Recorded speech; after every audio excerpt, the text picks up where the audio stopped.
Stop being dramatic, Claire. That's what my husband said while I was on the kitchen floor, unable to move my right arm. Not, are you okay? Not, should I call 911? Just stop being dramatic.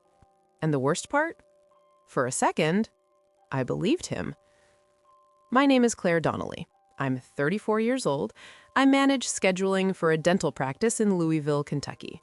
My life was boring in the safest way possible. Mortgage, Costco runs, Sunday dinners with my mother-in-law, a husband who looked dependable from the outside.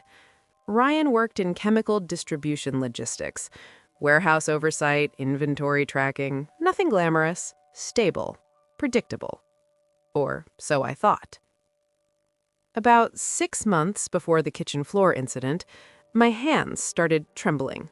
Tiny at first. I blamed caffeine. Then came the exhaustion. Not tired, bone-deep drained. The kind where brushing your teeth feels like a marathon. Ryan's response? You're just stressed. You overthink everything. He said it so calmly that I questioned myself. That was his specialty. Calm.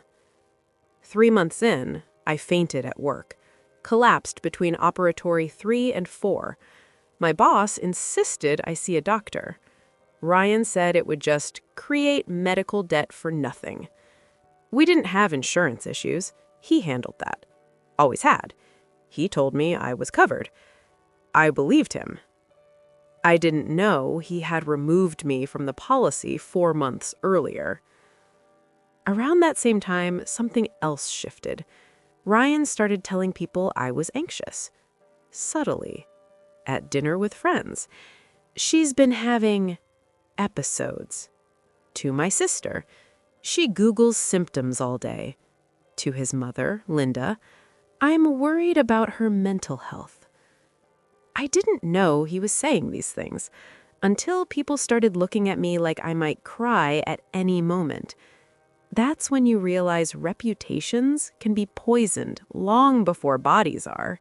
The night I collapsed in the kitchen, I had just taken a sip of my nightly magnesium drink. Ryan had started making it for me when the tremors began. Helps with muscle fatigue, he'd said. It tasted slightly bitter, but supplements do that sometimes. I remember the glass slipping from my hand. The tile was cold against my cheek. I couldn't move my arm. Ryan, I whispered.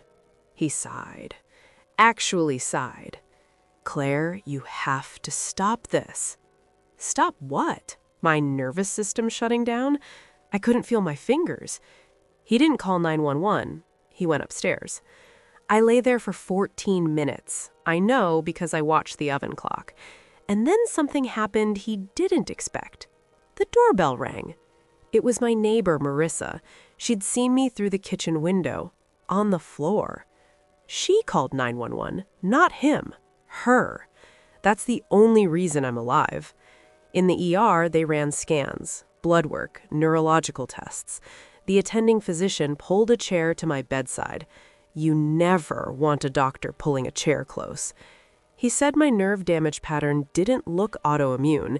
It didn't look like MS. It didn't look random. It looked chemical. I laughed. I actually laughed because that was ridiculous. And then toxicology came back. Trace amounts of ethylene glycol metabolites. Antifreeze. Repeated exposure, low doses, over months. I don't remember the next 5 minutes. I remember staring at my wedding ring. I remember thinking, he kisses me goodnight. He folds laundry on Sundays. He texts me when he gets to work. This doesn't match. But the lab report didn't care about matching. A detective came. Detective Harris from Jefferson County. Mid-50s, tired eyes, no dramatic flair. He asked about food changes, supplements, who prepared drinks, who handled finances. Then he asked if Ryan had access to chemicals. I told him where Ryan worked. Harris didn't react, but he wrote slower after that. Ryan arrived at the hospital 3 hours later. 3. He looked annoyed. asked when I'd be discharged, told the nurse I had health anxiety. The nurse gave him a look I'll never forget. That look said, "I've seen this before."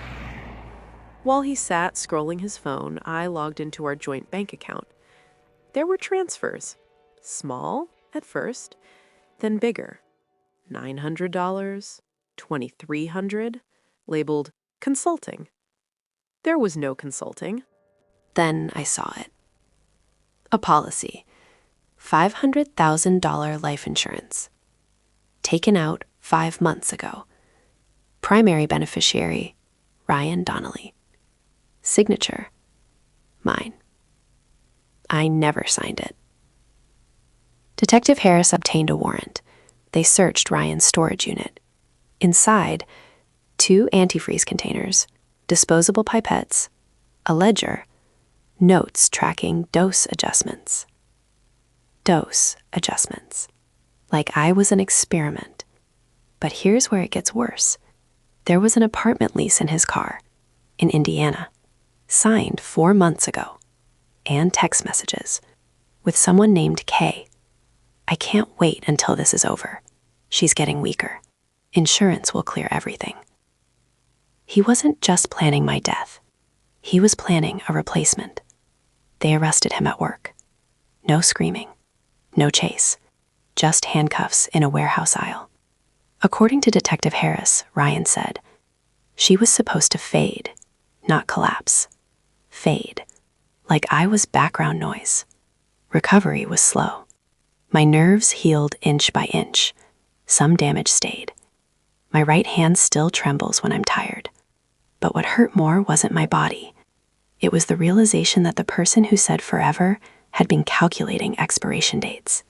And here's the truth no one prepares you for. The betrayal hurts longer than the poison. The divorce was swift. Attempted murder charges, insurance fraud, premeditation. He took a plea deal. 18 years. I kept the house, sold it, moved downtown, got my own insurance, opened my own account, changed my last name back to Sullivan, because survival deserves your original name back. Every night now I make my own tea. Chamomile. Plain. No supplements. No bitterness. Just steam rising in a quiet kitchen that belongs to me. Sometimes I look at my trembling hand and think, you survived someone who thought you wouldn't. And that is a kind of strength no one can poison.